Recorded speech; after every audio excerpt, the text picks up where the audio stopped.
안녕하세요. 오늘 여러분과 함께 아주 깊이 파헤쳐 볼 주제는요. 바로 우리 몸속 음식물의 통로, 식도입니다. 네, 안녕하세요. 보내주신 그 식도 질환의 이해와 치료 자료를 보니까요.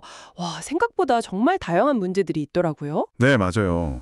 식도가 그냥 음식이 지나가는 관 같지만 사실은 꽤 복잡하고 중요한 역할을 하거든요. 그래서 오늘은 뭐 속쓰림부터 삼킴, 곤란까지 이런 흔한 증상 뒤에 숨겨진 원인은 대체 뭔지, 또 어떤 검사들이 있고 이걸 왜 하는 건지, 그리고 식도의 구조적인 문제, 기능적인 문제들에는 어떤 것들이 있는지 그 핵심만 쏙쏙 뽑아서 알아보겠습니다. 네, 좋습니다. 단순히 정보만 쭉 나열하는 게 아니라 여러분께 진짜 도움이 될 만한 그런 알짜 지식들을 전달해 드리는 게 저희 목표입니다. 네, 아마 들으시면 내 증상이 이거였나 하시는 분들도 계실 거예요. 맞아요. 자, 그럼 식도 속으로 한번 함께 떠나볼까요?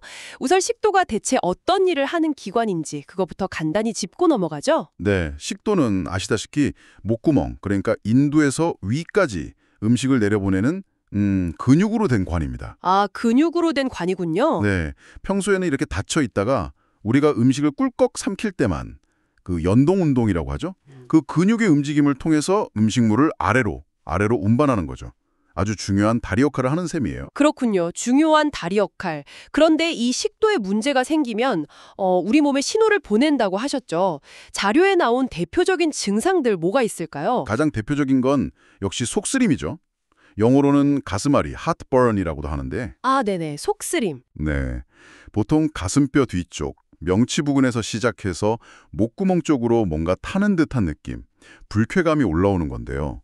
네. 이게 주로 밥 먹고 나서 아니면 운동할 때 혹은 이렇게 누우면 더 심해지는 경향이 있어요. 아, 누우면 더 심해지는군요. 네, 그리고 물을 마시거나 제산제를 먹으면 좀 가라앉기도 하고요. 이게 위식도 역류 질환, 흔히 GERD라고 부르는 병의 대표 증상인데요. 네, GERD. 근데 많은 분들이 이걸 그냥 소화 안 된다, 체했다, 뭐 이 정도로만 생각하시는 경우가 많아요. 그래서 내가 느끼는 불편함이 정확히 속쓰림이 맞는지 그걸 아는 게 중요합니다. 아, 그냥 단순 소화불량이랑은 좀 다른 거군요, 확실히. 네, 그렇죠. 양상이 좀 다릅니다. 그럼 속쓰림 말고 또 다른 흔한 증상은 없나요? 역류도 아주 흔합니다. 역류. 역류요. 네, 구역질이나 뭐 구토 없이 위 내용물, 특히 위산이라 소화가 덜 된 음식이 목으로 다시 이렇게 쑥 넘어오는 느낌이에요. 생각만 해도 좀 불쾌한데요? 그렇죠. 시큼하거나 쓴맛이 느껴지기도 하고요. 몸을 이렇게 숙이거나 트림할 때, 이럴 때 잘 생깁니다. 이건 그 메스꺼움과 함께 실제로 내용물을 뱉어내는 구토와는 좀 다르고요. 아, 구토당은 다르다. 네. 그리고 삼킨 음식을 계속 올렸다 내렸다 하는 되새김증이라는 것도 있는데 그것과도 구별해야 합니다. 그렇군요. 듣고 보니까 속쓰림이나 역류는 주변에서도 그렇고 저도 뭐 가끔 경험해 본 것 같기도 하고 꽤 흔한 증상 같은데요. 그런데 식도 문제로 가슴 통증도 생길 수 있다고요? 이건 좀 심각하게 들리는데 심장 문제랑 헷갈릴 수도 있겠어요. 맞습니다. 흉통. 이것도 아주 중요한 식도 증상인데요.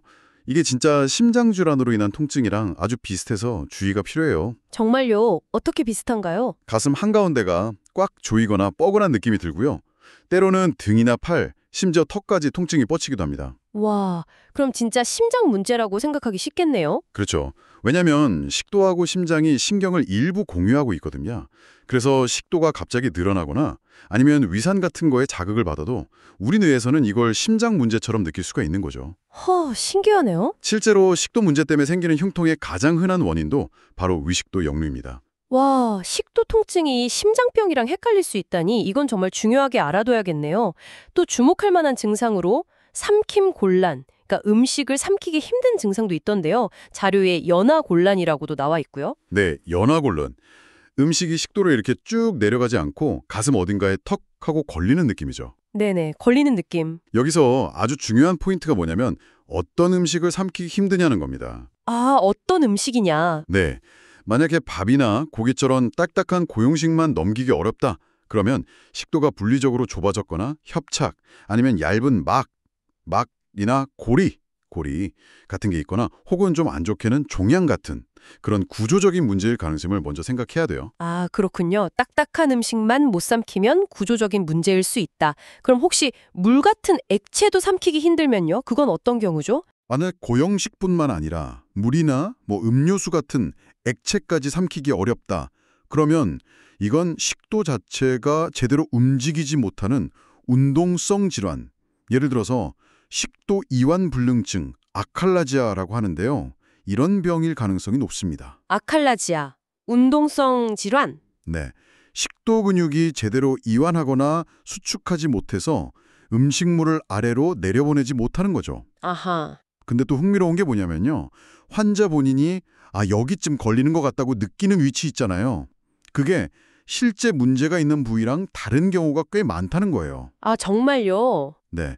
자료에 따르면 식도 아래쪽이 막힌 경우에도 한 30% 정도는 목에서 걸린다고 느낀대요. 신기하네요. 위치는 부정확할 수 있다? 네. 그래서 목에서 걸리는 느낌이 있어도 흡인이나 코역류, 기침 같은 다른 증상이 없다면 식도 문제일 가능성을 염두에 둬야 합니다. 그렇군요. 삼키기 힘든 것 말고 삼킬 때 아픈 증상도 있던데요? 이건 또 다른 거죠? 네. 그건 연하통이라고 부릅니다. 삼킬 때 통증이 생기거나 아니면 원래 있던 통증이 더 심해지는 거죠. 연하통. 네.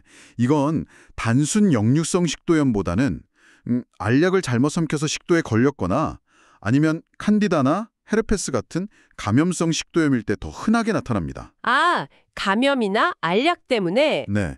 만약에 GERD 환자가 연하통까지 느낀다면 그건 식도에 궤양이 생겼거나 염증이 꽤 심하다는 신호일 수 있어서 좀 더 주의 깊게 봐야 합니다. 그렇군요.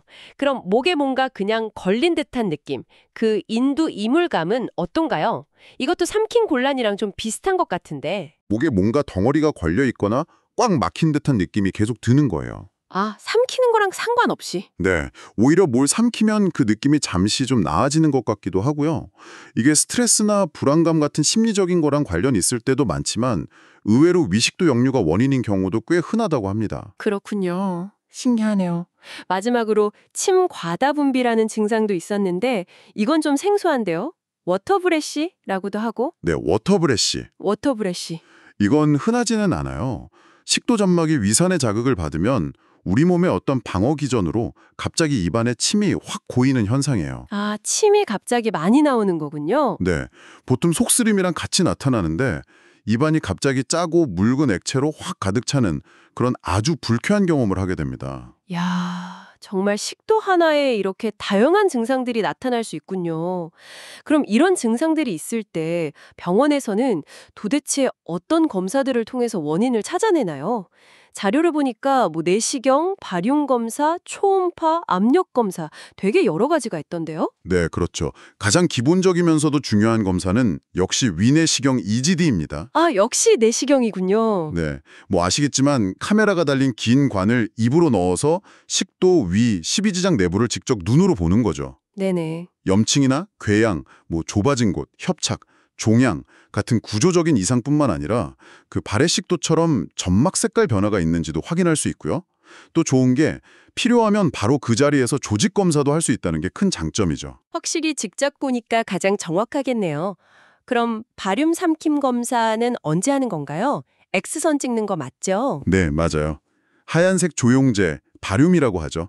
이걸 마시면서 X선 사진을 여러 장 찍는 검사입니다. 네. 이 조영제가 식도를 따라서 쭉 내려가는 모양을 보면서 식도의 전체적인 모양이나 움직임, 혹시 좁아진 곳은 없는지, 역류는 없는지 이런 것들을 평가할 수 있어요. 아하. 특히 식도가 얼마나 좁아졌는지 그 협착 정도를 평가하는 데는 내시경보다 더 정확할 때도 있습니다. 예를 들어서 한 13mm짜리 바륨 알약을 삼켜보게 해서 이게 걸리는지 안 걸리는지 보는 거죠. 아, 그런 방법이 있군요. 네. 하지만 점막의 아주 미세한 변화나 색깔 변화 같은 건 보기 어렵고 또 이상이 발견돼도 결국 확진이나 조직 검사를 위해서는 내시경이 필요한 경우가 많다는 그런 한계는 있습니다. 아하, 그렇군요. 그러니까 내시경이랑 바륨 검사가 서로 좀 보완적인 역할을 하는 거네요. 네, 그렇게 볼 수 있죠. 그 외에 다른 검사들은 어떤 특징이 있나요? 예를 들어서 식도 내압 검사는 이름부터 좀 생소한데요. 압력을 잰다는 건가요? 네, 맞습니다. 식도 내압 검사는 식도의 운동 기능, 그러니까 식도가 얼마나 잘 움직이는지를 평가하는 데 특화된 검사예요. 아, 운동 기능? 네, 압력 센서가 여러 개 달린 아주 얇은 관을 코를 통해 식도에 넣고요. 물을 삼킬 때 식도 근육이 얼마나 잘 조이고 또 얼마나 잘 풀어지는지를 측정하는 거죠. 네네. 아까 말씀드렸던 그 식도 이완불능증, 아칼라지아나 미만성 식도 경련 같은 식도 운동 질환을 진단하는 데는 이게 필수적입니다. 요즘은 고해상도 HRM 검사라고 해서 더 정밀하게 볼 수 있게 됐고요. 식도 근육의 움직임 그 자체를 직접 측정하는 거군요. 그럼 역류 검사는 뭔가요? 이건 이름만 들으면 딱 GRD 진단에 쓰일 것 같은데요. 네, 맞습니다. 역류 검사, 보통 24시간 식도 산도 검사, pH 모니터링이라고 하는데요. 식도 내 산도, pH를 24시간 이상 쭉 측정해서 위산이 실제로 얼마나 오랫동안 그리고 얼마나 자주 역류하는지를 객관적으로 확인하는 검사입니다. 아, 24시간 동안이나요? 네, 작은 캡슐을 내시경으로 식도벽에 딱 붙여넣거나 아니면 아주 얇은 관을 코로 넣어서 측정하죠. 특히 내시경에서는 식도염이 뚜렷하게 보이지 않는데 역류 증상은 심한 경우 그걸 비밀환성 역류 질환 NERD라고 하거든요. 네, NERD. 그런 경우나 아니면 역류 방지 수술을 고려할 때 아주 유용합니다. 최근에는 임피던스 검사라는 걸 추가해서 산성 역류뿐만 아니라 비산성 역류까지 감지할 수 있게 되어서 진단율이 더 높아졌어요. 이야, 정말 다양한 검사들이 있군요. 환자 상태에 맞춰서 필요한 검사를 선택하는 게 중요하겠네요. 네, 그렇죠. 증상이나 의심되는 질환에 따라서 검사 순서나 종류가 달라집니다. 자, 이제 식도에 생길 수 있는 구체적인 문제들을 좀 살펴볼까요? 먼저 식도 모양 자체에 문제가 생기는 구조적 이상부터 알아보죠. 자료에는 열공탈장, 고리, 막, 개실, 종양 등이 있네요. 열공탈장이 꽤 흔하다고 들었는데요. 네, 맞아요. 열공탈장, 이건 원래 배 안, 복광 안에 있어야 할 위가요. 가슴이랑 배를 나누는 근육인 횡격막에 있는 구멍, 식도열공이라고 하거든요. 그 구멍을 통해서 가슴 쪽으로 삐죽 빠져나오는 상태를 말합니다. 아, 위가 제 위치에 있지 않고 위로 좀 올라온다는 말씀이시죠? 그렇죠. 가장 흔한 게 1형, 활주성 열공탈장인데 이게 전체의 한 95% 정도를 차지해요. 식도하고 위가 만나는 부분이 통째로 위쪽으로 스르륵 미끄러져 올라온 거죠. 네네. 이게 보통 나이가 들거나 복부 비만, 임신 등으로 복압이 높아지면 횡격막 구멍이 넓어지고 주변 인대가 약해져서 생기기 쉽습니다. 아, 이게 있으면 위산 역류가 더 잘 일어나서 GERD의 중요한 원인이 되기도 합니다. 아, 그렇군요. 위가 위로 올라와 있으니까 역류가 더 잘 되는 거군요. 다른 유형도 있나요? 네, 드물지만 2형, 3형, 4형 식도 주위 탈장이라는 것도 있습니다.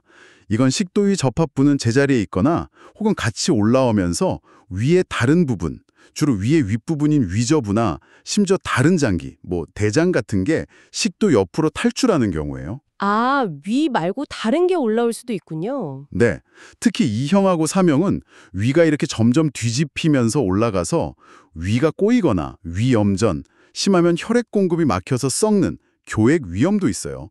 그래서 크기가 크거나 증상이 있으면 수술로 교정하는 것이 좋습니다. 어휴, 위가 꼬일 수도 있다니 상당히 위험하군요. 다음으로 식도 고리나 막은 어떤 건가요? 아까 삼킨 곤란 얘기할 때 잠깐 나왔던 것 같은데요. 네, 맞아요. 식도 안쪽에 얇은 막이나 고리 모양으로 좁아진 부분이 생기는 건데요. 특히 식도 맨 아래쪽, 그러니까 위랑 연결되는 부위에 생기는 하부식도 점막고리, 비고리는 꽤 흔해서 일반인의 한 10에서 15% 정도에서 발견된다고 해요. 생각보다 흔하네요. 네, 근데 대부분은 증상이 없어요. 하지만 이게 좀 심하게 좁아져서 그 직경의 13mm 이하가 되면 딱딱한 음식을 삼킬 때 간헐적으로 컥하고 걸리는 증상이 나타나는데 이걸 특별히 샤츠키 고리, 샤츠키 고리? 네, 주로 40대 이후의 증상이 나타나고 스테이크 같은 고기 먹다가 갑자기 턱 막히는 스테이크하우스 증후군의 아주 흔한 원인이죠. 이건 다행히 내시경으로 풍선 같은 걸 이용해서 쉽게 넓혀줄 수 있습니다. 아, 치료는 비교적 간단하군요. 네, 그리고 식도막이라는 건 주로 식도 위쪽에 생기는 거미줄 같은 아주 얇은 막인데요. 이것도 역시 삼킴 곤란을 유발할 수 있고 확장술로 치료합니다. 그렇군요. 그럼 개실은 뭔가요? 주머니 같은 거라고 하던데요? 네, 맞아요. 식도 격의 일부가 바깥쪽으로 꽈리처럼 주머니처럼 불룩하게 튀어나온 거예요. 아, 위치에 따라 이름이 다른데 가장 흔하고 또 임상적으로 중요한 건 목 바로 아래 식도 입구 쪽에 생기는 쟁커 개식입니다. 쟁커 개실? 네, 이건 식도 근육의 조절 문제로 식도 내부 압력이 높아져서 점막이랑 점막 하층이 근육층의 약한 부위를 뚫고 나오는 가성계실인데요. 작을 때는 괜찮은데 이게 커지면 그 주머니에 음식물이나 침 같은 게 고여서 삼키기 어렵거나 입냄새가 심하게 나거나 심하면 음식물이 기도로 넘어가는 흡인을 유발할 수도 있습니다. 아, 음식물이 고여서 문제가 되는 거군요. 그렇죠. 이것도 수술이나 내시경 시술로 치료를 합니다. 식도 중간이나 아래쪽에도 계실이 생길 수 있는데 이건 주변의 염증 때문에 식도 벽이 잡아당겨져서 생기거나 견인성 아니면 식도 운동 문제와 관련돼서 내부 압력 때문에 밀려나와서 생기기도 합니다. 정말 다양한 원인이 있네요. 마지막으로 종양도 구조적인 문제인데 이건 사실 좀 걱정이 많이 되네요. 자료에 따르면 드물지만 치명적이라고요. 네, 맞습니다. 식도암은 발생 빈도 자체는 대장암 같은 다른 암에 비해서는 훨씬 낮습니다. 미국 기준으로 약 7배 정도 덜 흔하다고 해요.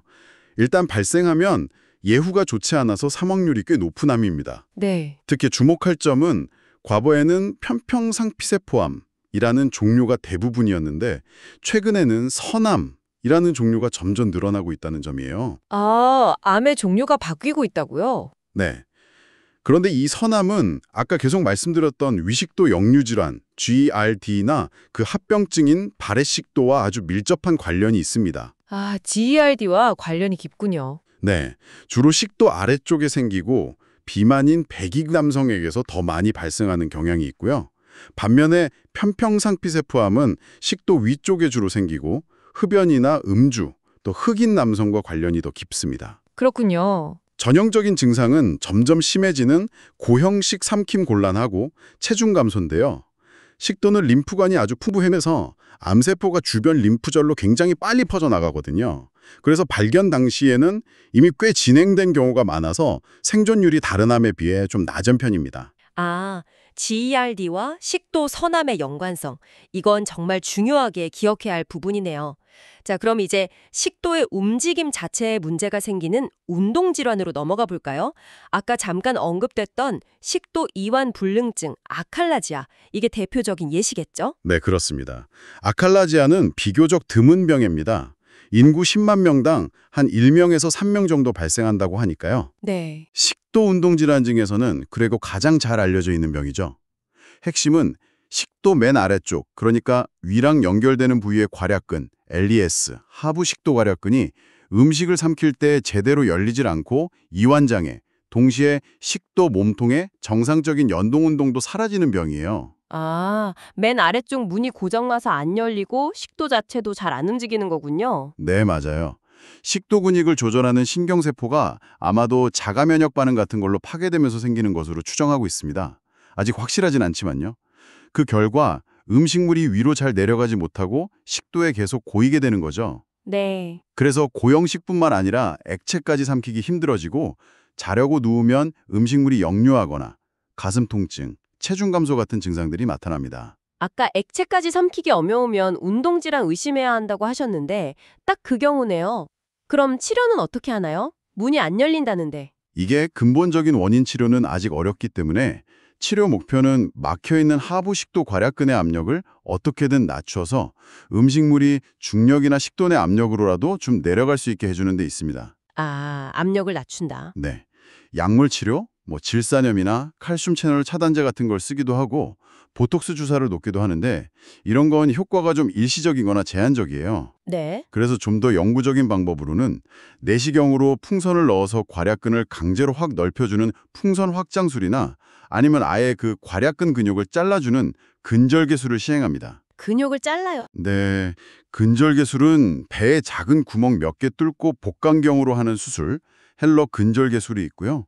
최근에는 입으로 내시경을 넣어서 식도 점막 아래로 터널을 만들고 들어가서 근육을 자르는 최신 시술, POEM, 경구 내시경 근절개술도 많이 합니다. 와, POEM이라. 신기하네요. 네, 효과는 복강경 수술과 비슷하거나 더 좋다고 알려져 있는데 다만 수술 후에 역류가 좀 더 잘 생길 수 있다는 단점은 고려해야 합니다. 그렇군요. 효과는 좋지만 부작용도 생각해야 한다. 아칼라지아 외에 또 다른 운동질환은 없나요? 자료에 미만성 식도 경련이라는 것도 있던데요. DES라고도 하고. 네, 미만성 식도 경련, DES. 이건 하부 식도 괄약근은 정상적으로 잘 열리는데 식도 몸통의 근육들이 비정상적으로 아주 강하게 그리고 동시에 수축하면서 삼킴 곤란이나 흉통을 간헐적으로 유발하는 병입니다. 아, 몸통이 문제군요. 마치 식도에 쥐가 나는 것처럼요. 네, 뭐 그렇게 비유할 수도 있겠네요. 발용 검사를 해보면 식도가 마치 코르크 따개처럼 막 꼬불꼬불하게 보이는 경우도 있다고 하는데 사실 이건 다른 질환에서도 보일 수 있어서 진단은 역시 식도 내압 검사로 해야 합니다. 네네. 아칼라지아보다는 훨씬 드물고요. 솔직히 아직 이 병의 정확한 원인이나 자연 경과가 명확하게 밝혀지지는 않았습니다. 그래서 치료도 좀 실망스러운 경우가 많아요. 약물 치료 효과도 별로 없는 경우가 많고요. 아, 치료가 쉽지 않군요. 네, 아주 심한 경우에만 근절개수를 고려해 볼 수 있습니다. 알겠습니다. 자, 지금까지 여러 질환들을 이야기하면서 위식도 역류 질환, 즉 GERD가 정말 계속해서 언급됐는데요. 워낙 흔한 질환이기도 하고 또 방금 말씀하신 것처럼 발의 식도나 식도암과도 관련이 깊다고 하니까 이 GERD에 대해서 이번에는 좀 더 집중적으로 정리를 해볼 필요가 있겠어요. 도대체 GERD가 뭐고 왜 이렇게 중요하게 다뤄지는 걸까요? 네, GERD 정말 중요하죠. Gastroesophageal Reflux Disease. 말 그대로 위, 게스트로 속 내용물이 식도, 에소페지알로 거꾸로 넘어와서 reflux, 불편한 증상을 일으키거나 아니면 여러 합병증을 일으키는 disease, 모든 상태를 말합니다. 네. 아까 속쓰림 기준으로 미국 성인 10에서 15%가 겪고 있다고 말씀드렸는데 정말 흔한 병이죠. 근본적인 원인은 결국 식도하고 위 사이에 있는 문지기 역갈, 즉 하부 식도 관략근 LES를 포함한 여러 항력류 장벽의 기능이 약해져서 그렇습니다. 문지기 기능이 약해져서 예를 들면요? 네, 뭐 아까 말한 열공 탈장 같은 구조적 문제일 수도 있고 관략근 자체 압력이 낮아졌거나 혹은 일시적으로 너무 자주 열리는 경우도 있고요. 이렇게 문지기 기능이 약해지니까 위 내용물이 너무 쉽이 식도로 넘어오게 되고 거기에 더해서 넘어온 내용물을 식도가 빨리 다시 위로 내려보내는 청소 능력, 예를 들어 식도의 연동 운동이나 침 분비 같은 기능도 떨어져 있으면 더 심해지는 거죠. 아, 그러니까 문지기도 부실한데 청소 능력까지 떨어지면 문제가 커지는 거군요. 넘어온 위산이 식도를 직접 막 손상시키는 건가요? 물론 위산하고 소화 요소인 펩신이 넘어와서 식도 점막에 염증을 일으키는 건 맞습니다. 근데 이게 단순히 산이 직접 막 부식시킨다기보다는 세포 사이의 결합을 느슨하게 만들고 염증 세포들을 불러 모으는 좀 더 복잡한 염증 반응을 유발하는 걸로 알려져 있어요. 아, 염증 반응. 네. 그리고 담즙이 역류하는 경우도 있는데 담즙 자체는 알칼리성이지만 약산성 환경에서는 오히려 세포 손상을 일으킬 수 있고 특히 발의 식도나 선암 발생에도 관여하는 것으로 생각됩니다. 그렇군요. 그래서 GERD가 단순히 속쓰림만 일으키는 게 아니라 식도염, 궤양, 출혈, 심하면 식도가 좁아지는 협착 같은 합병증을 유발할 수 있는 거군요. 맞습니다. 그리고 가장 중요하고 또 걱정되는 합병증 중 하나가 바로 앞서 여러 번 말씀드렸던 발의 식도입니다. 네, 발액식도. 이게 식도암 위험을 높인다고 하셨죠. 좀 더 자세히 설명해 주실 수 있을까요? 네. 발의 식도는 만성적인 위산 역류 때문에 식도 하부에 원래 편평상피세포였던 점막세포가 위나 장점막세포처럼 생긴 원주상피세포로 변해버린 상태를 말합니다. 이걸 장상피화생이라고 하는데요. 아, 세포 모양이 변한다. 네, 내시경으로 보면 정상식도 점막은 약간 하얀색인데 발의 식도 부분은 붉긋붉긋한 연어살색처럼 보여서 어느 정도 구별이 가능하고요. 최종 확진은 조직 검사를 해서 장상피화생 세포를 확인해야 합니다. 네. 이 변한 세포가 문제가 뭐냐면 정상식도 세포보다 암으로 진행될 위험이 훨씬 높다는 겁니다. 연구마다 조금씩 다르지만 대략 연간 0.1%에서 0.3% 정도의 확률로 식도 선염이 발생한다고 알려져 있어요. 연간 0.1, 0.3%. 적은 것 같으면서도 평생 쌓이면 무시 못하겠네요. 특히 비만하고 50대 이상이고 백인 남성이라면 고위험군에 속합니다. 그래서 발의 식도가 발견되면 정기적인 내시경 검사를 통해 혹시 암으로 진행되는 소견, 즉 이형성증이 생기지는 않는지 감시하는 것이 매우 중요합니다. 이형성증이요? 네, 세포 모양이 암에 가깝게 변한 상태를 말하는데요. 특히 고도 이형성증이 발견되면 암 발생 위험이 매우 높기 때문에 적극적인 치료가 필요합니다. 과거에는 이런 경우에 그냥 식도 전체를 잘라내는 수술을 했었는데요. 헉, 식도 절제술이요? 네. 근데 요즘은 내시경 기술이 발달해서 문제가 되는 그 발의 식도 점막 부위만 내시경으로 도려내거나 내시경적 절제술, ER, 아니면 고주파 같은 걸로 태우 없애는 시술, 소작술, RFA를 주로 합니다. 이게 수술보다 훨씬 안전하고 합병증도 적으면서 암 예방 효과는 비슷하거든요. 아, 다행이네요. 내시경으로 치료가 가능하다니. 그럼 GERD 자체의 치료는 어떻게 하나요? 치료는 크게 세 가지 축으로 이루어집니다. 첫째는 생활습관 개선이고요. 네, 생활습관. 둘째는 약물 치료, 셋째는 수술적 치료입니다. 생활습관 개선 중에서는 여러 연구를 통해 가장 확실하게 효과가 입증된 것이 바로 체중 감량입니다. 아, 역시 체중 감량이군요. 네, 비만이 GERD 발생에 아주 중요한 위험 요인이거든요. 그 외에는 야식이나 과식을 피하고 식후에 바로 눕지 않고 잠잘 때 침대 머리 쪽을 좀 높이고 그리고 본인에게 증상을 유발하는 특정 음식이나 음료, 술, 담배, 커피, 초콜릿, 탄산음료 등을 피하는 것 등이 도움이 될 수 있습니다. 네네. 두 번째, 약물 치료는 위산 분비를 강력하게 억제하는 약들이 주를 이룹니다. 요즘 가장 많이 쓰는 게 PPI, 프로톤 펌프 억제제 계열약이고 최근에는 PCAB이라는 더 강력한 약도 나왔죠. 그 외에 H2 차단제도 있고요. 이런 약들이 식도염을 치료하고 속쓰림 같은 증상을 조절하는 데는 아주 효과적입니다. 네, 약 효과는 좋군요. 그렇죠. 특히 PPI는 효과가 워낙 뛰어나서 정말 널리 쓰이는데 다만 아주 장기간 사용했을 때는 드물지만 비타민 B10이나 철분 흡수 장애, 특정 장염, CD, 피실의 위험 증가, 골절이나 치매, 신장 질환과의 연관성 같은 것들이 보고되기도 했어요. 물론 인과관계가 명확하지 않은 부분도 많지만요. 아, 장기 사용은 좀 주의가 필요하겠네요. 네, 그래서 꼭 필요한 경우에 증상을 조절할 수 있는 최소 유효 용량으로 사용하는 것이 권장됩니다. 알겠습니다. 마지막으로 수술적 치료는 어떤 건가요? 약물로도 조절이 잘 안 되거나 약을 평생 먹는 것이 부담스러운 환자분들 중에서 일부는 수술을 고려해 볼 수 있습니다. 가장 표준적인 수술은 복강경으로 느슨해진 식도 하부 관략근 주위를 위의 일부분으로 감싸서 조여주는 위저부 주름술, 니센 펀더플리케이션이 대표적입니다. 아, 위로 감싸서 조여준다. 네, 이게 약물 치료만큼 효과적일 수 있지만 아무래도 수술이다 보니 위험 부담이 있고 또 수술 후에 삼킴 곤란이나 가스가 차는 복부 팽만 같은 부작용이 생길 수도 있어서 신중하게 결정해야 합니다. 그렇군요. 정말 GERD 하나만 해도 알아야 할 게 많네요.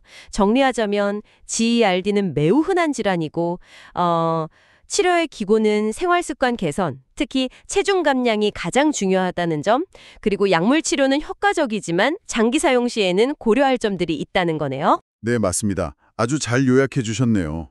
그런데 아까 GERD와 증상이 비슷해서 혼동하기 쉬운 다른 질환도 있다고 하셨잖아요.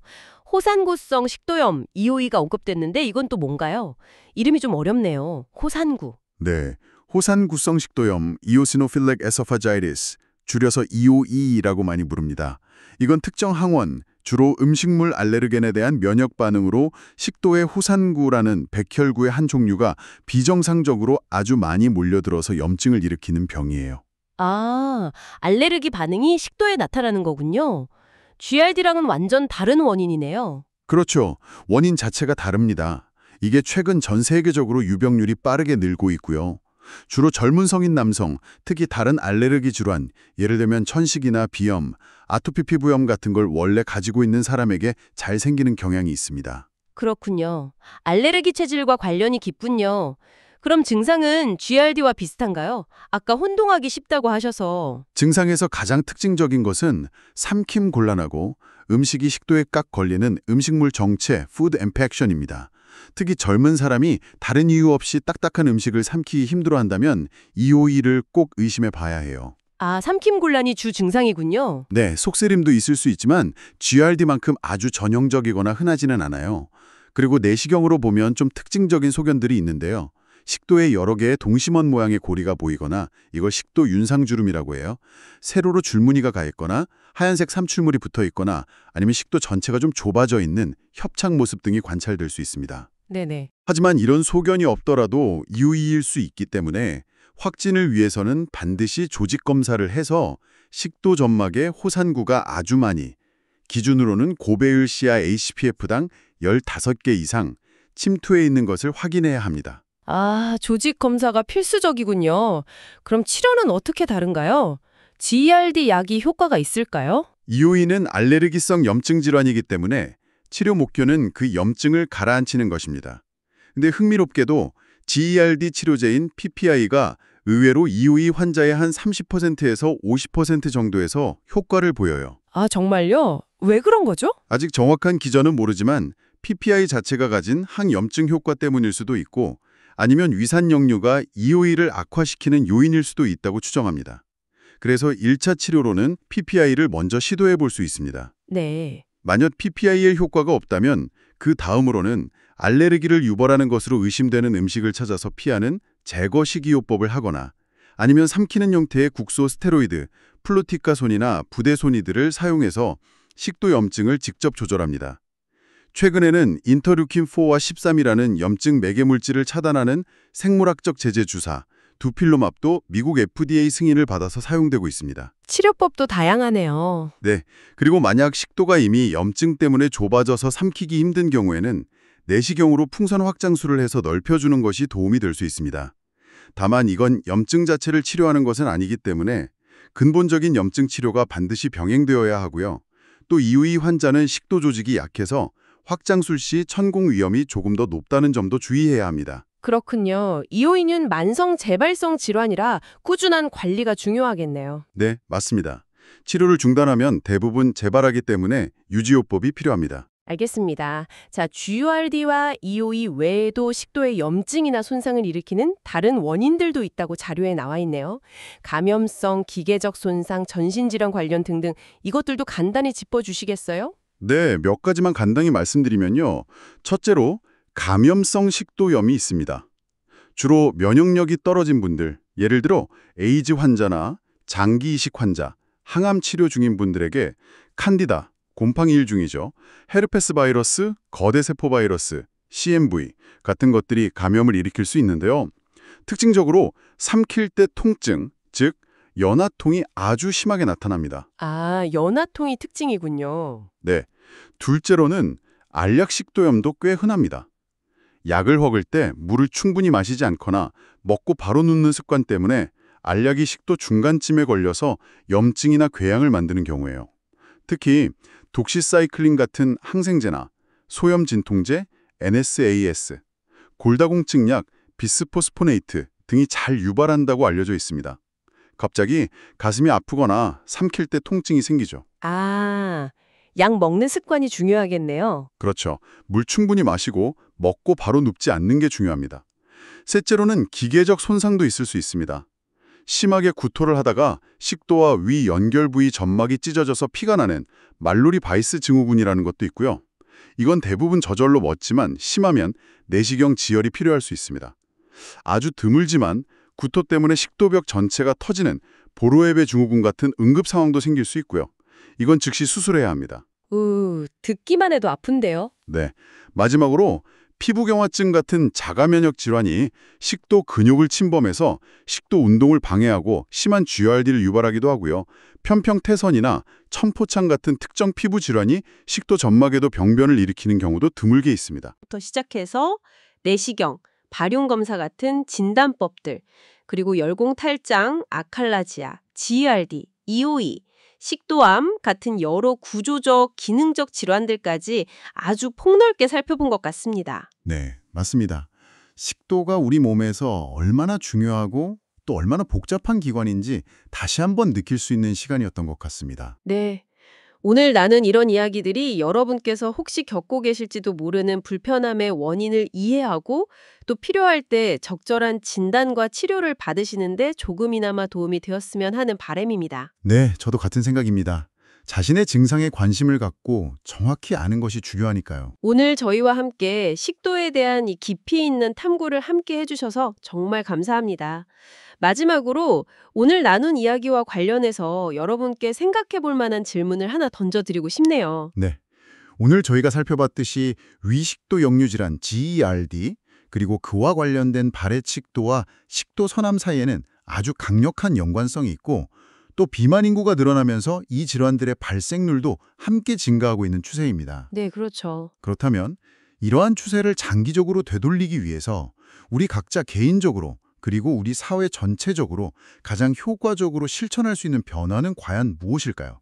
이 질문에 대해 한 번쯤 고민해 보시는 시간을 가지시면 좋겠습니다. 네, 의미 있는 질문이네요. 오늘 나눈 정보들을 다시 한번 곱씹어 보시는 시간이 되기를 바랍니다. 저희는 여기서 마무리하겠습니다. 감사합니다. 감사합니다.